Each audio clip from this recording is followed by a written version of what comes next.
OK. Donc, je veux faire un compteur qui va faire la même chose. Donc, le deuxième exemple, ce serait un compteur qui a aussi 11 comptes. Il manque un S dans mes notes. Mais que je vais m'ajouter un signal qui va dire j'ai fini de compter. J'ai fini de compter. Qui va faire ping, ping. OK? Donc, le dernier exemple qu'on a fait, il n'y avait pas ça. Il n'y avait pas besoin. Bon, en fait, c'est pas spécifié. Donc, moi, je rajoute des spécifications qui ne sont pas écrites là. Euh, bon, donc, imaginez que vous voulez ajouter un signal à chaque fois qu'il finit son compte qui va lever une impulsion. Ben, on pourrait utiliser le compteur simple. Donc, si je me retourne au tableau, je pourrais utiliser mon compteur simple puis dire, lorsque j'ai mon ma valeur 10. Quand j'ai 10 ici, je sors un bit qui va faire ceci seulement quand le compteur, ça serait, mettons, imp, OK, puis ça c'est imp, je vais l'appeler imp out. J'aurais pu faire ça.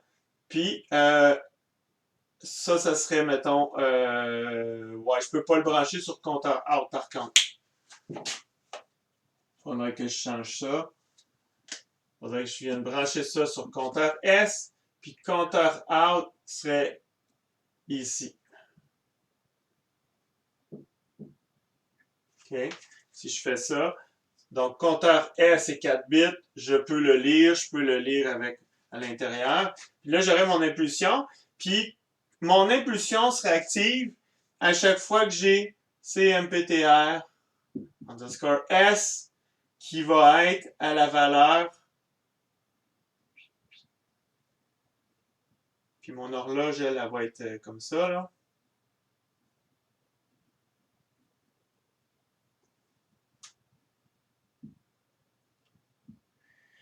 Fait qu'à chaque fois que mon compteur va être à 1, 0, 1, 0, ça va lever une impulsion. Ben, j'ai une logique combinatoire qui sert à ça. Ben, nécessairement, il faut que ce soit, nécessairement, il faut que ce soit une logique combinatoire en dehors du système pour faire ça. Donc, bon, en dehors de mon process. Donc, c'est ce que je vais, c'est ce que je pourrais faire. Là, ça serait avec mon premier exemple. Si je retourne ici, là, ça serait avec mon premier exemple ici. Ce que je vais faire maintenant, je vais faire un autre type de compteur. En fait, je vais faire un compteur simple aussi. C'est quand même assez simple. La seule chose, c'est que je vais m'assurer qu'au lieu de générer une impulsion avec une logique combinatoire ici, je vais m'assurer de faire une impulsion, mais qui va être entièrement synchrone, en même aussi synchrone que la sortie du compteur. Ce qui veut dire que les valeurs, l'impulsion va être exactement en même temps. Ici, là, j'aurais peut-être un petit délai entre le coup d'horloge, OK, puis la montée de mon signal. Ouais, mon signal est croche, là, mais il pourrait avoir un petit délai de quelques nanosecondes, OK, entre le changement du signal de mon compteur puis la sortie à cause du délai de propagation qui est ici. On est dans les nanosecondes, OK? Mais lui, va être un petit peu décalé dans le temps par rapport à lui. C'est pas grave. La plupart du temps, ça marche. Il faut le savoir pareil. L'autre façon de le faire aussi, ben, c'est d'utiliser le compteur puis de faire sortir un bit de plus ici qui va être notre impulsion. C'est ce que je vais faire pour l'exemple qui s'en vient. Okay? Donc, le compteur de 8 à 1. Ce compteur-là ici. Okay? Ce compteur-là, donc je vais retourner sur mon ici. Je vais copier tout ça. CTRL S. En fait, je vais le sauvegarder sous. Je vais m'en faire un deuxième. Enregistrer sous. Ça va être compteur simple 2 avec imp. OK. .vhd, enregistré. Fait que là, ça va être exemple compteur simple 2.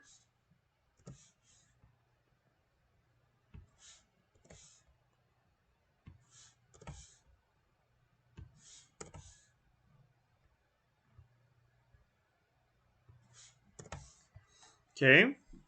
Puis, je vais garder mon compteur out, mais je vais rajouter en plus une impulsion out. Imp out, qui va être un std logic. Pas de vecteur, parce que c'est un seul bit.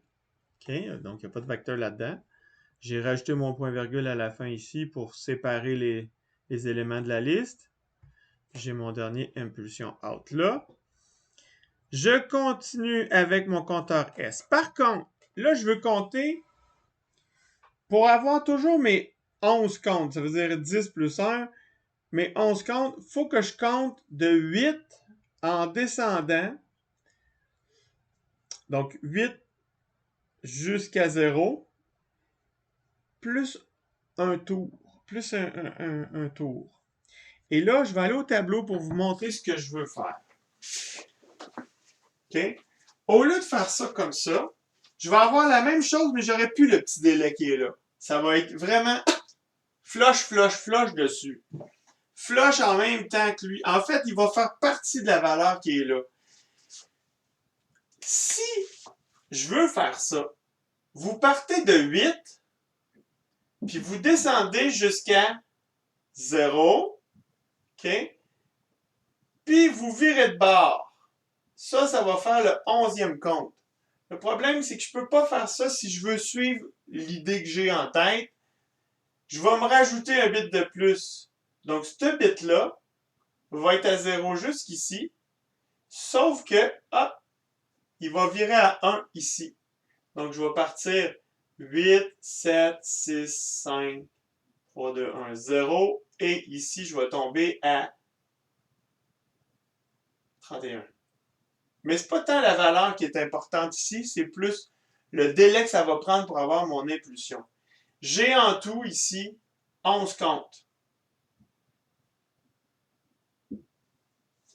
OK? Et le 11e compte, il est marqué par ce bit-là ici. Ça me donne quand même mon impulsion au 11e compte. Puis, j'ai 0 partout ailleurs. Ça va me prendre un bit de plus. Fait que je vais m'assurer que j'aille 5 bits. J'aurai plus besoin de ça. Il va y avoir 4 bits qui vont servir pour faire sortir le compteur out, mais ça ne sera pas un compte qui va faire de 0 à 10, comme tantôt. OK? Ça va être ça, la valeur qui va être dessus. Ça va faire quelque chose de bizarre. Il va faire 8, 0 jusqu'à F. OK? C'est pas... on pourrait le faire autrement. Je pourrais faire en sorte que je sorte tout. En tout cas, il y a plein de façons de faire. Là. Ça dépend juste de ce qu'on veut faire. Puis ça, on peut choisir. Vous êtes Dieu. Donc, ce qu'on va faire, c'est qu'il va y avoir un des bits. Je vais le sortir comme ça qui va servir pour notre impulsion. C'est un bit direct du compteur. Dans le fond, la sortie compteur out n'a plus vraiment d'intérêt parce que ça ne sera pas vraiment 0 à 10. Ça va être un compte quelconque. Je vais la laisser pareil, là, mais sachez qu'il n'y a pas nécessairement d'intérêt. Et on va se rajouter un bit de plus, tout simplement. Donc, je vais me faire un bit de plus sur mon compteur interne. Donc, je vais mettre 4 dans to0. Je vais m'assurer qu'on ait bien 5 bits. Puis, compteur out, ben, ça va être juste une partie de compteur S. Ben, en fait, pourrais même l'enlever, là. Ouais, je vais l'enlever. Il n'y a pas d'intérêt. Donc, on n'a pas besoin de lui, là. C'est l'impulsion qui est intéressante.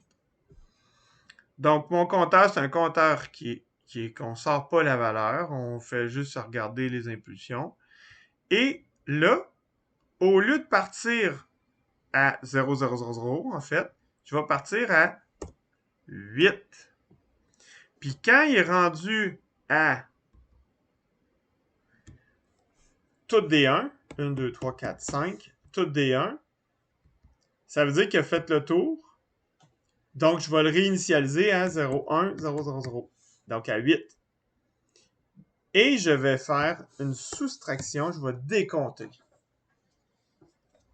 En faisant ça, je pars à 8. 8, 7, 6, 5, 4, 3, 2, 1, 0, FFF. Parce que quand vous faites une soustraction puis il est rendu à 0, il fait un dépassement, il retourne au top, au maximum. Même chose que quand vous comptez 0, 1, 2, 3, 4, 5, 6, 7, 8, 9, que vous arrivez à FFF, qu'est-ce qui se passe? Il recommence à 0 puis il recommence. Puis il va boucler tout le temps comme ça. Tout. C'est juste dans la view que ça fait pas ça, parce que la view, quand il arrive au bout, par défaut, il va rester plafonné. Mais en circuit numérique, ça fait pas ça. Donc, moi, je pars de 8, je descends jusqu'à 0, moins 1, ce qui va faire un wrap. Et mon bit, qui est le plus significatif, tombe à 1 seulement à cet endroit-là. Alors, je vais tout simplement brancher directement ce bit-là à la sortie sur mon impulsion. Donc, je vais prendre le compteur CMPTR_S, assignation. Excusez, il me manque le numéro du bit. Ah, c'est pas ça pantoute. Je suis en train de vous mêler. C'est le compteur que j'assigne à la sortie et non la sortie que j'assigne au compteur. Donc, j'assigne à la sortie IMP underscore O. Je vais l'assigner au compteur CMPTR underscore S bit 4. Point virgule. Et voilà. Ça fait en sorte que j'ai un compteur qui va décompter. Puis à chaque fois qu'il va avoir fait, qu'il va se rendre à 1, 1, 1, 1, 1, ben il va sortir le bit 4 qui est ce bit-là. Il va le sortir à 1 à la sortie. Et je vais avoir exactement ceci. On a notre process synchrone. Puis on a notre bit 4 qui est branché ici. Je pourrais même l'indiquer, là. Ça serait le compteur CMPTR underscore S4 branché sur impulsion. Out. Puis ça, ben on l'a plus. Cette partie-là ici, je l'ai enlevé. Ce qui simplifie beaucoup. Et là, le fait que je suis branché directement sur un bit de compteur, j'ai plus de logique combinatoire. Je viens de faire en sorte que ça, c'est en plein en même temps. Je n'ai plus de délai. Voilà. C'est bon? Si vous avez des questions, ne vous gênez pas. Fait que c'est ce qui termine le CTRL S, c'est ce qui termine cet exemple-là. Ciao, au prochain.